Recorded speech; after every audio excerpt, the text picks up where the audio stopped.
અંજારમાં પવિત્ર રમઝાન ઈદના દિવસે નિમિત્તે 5 વર્ષની બાળા જે ગુમ થઈ હતી તેની જાણ અંજાર પોલીસને થઈ હતી। પોલીસે તાત્કાલિક અસરથી અલગ અલગ માધ્યમોને કામે લગાડી અને આ 5 વર્ષની ગુમ થયેલી બાળાને ગણતરીના કલાકમાં શોધી આપી તેમના માતા પિતાને સુપ્રત કરી હતી। આજરોજ અંજાર પોલીસ સ્ટાફના માણસો ઈદના તહેવાર નિમિત્તે સાંજના અરસામાં અંજાર ટાઉન વિસ્તારમાં પેટ્રોલિંગમાં હતા। દરમિયાન દેવળિયા નાકા પાસેથી એક 5 વર્ષની સિરીન નામની બાળકી મળી આવી હતી, જે તેના માતા પિતા સાથે ઈદના તહેવાર નિમિત્તે બગીચામાં ફરવા માટે આવતા તેના મા બાપના હાથમાંથી છૂટી પડી ગઈ હતી।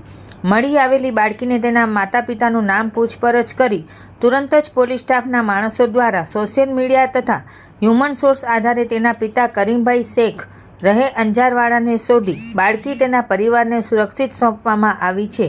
આ કામગીરીમાં Anjar PI AR Gohil, PSI SG વાળા, CM ચૌધરી તથા અંજાર પોલીસ સ્ટાફના માણસો સાથે રહ્યા હતા।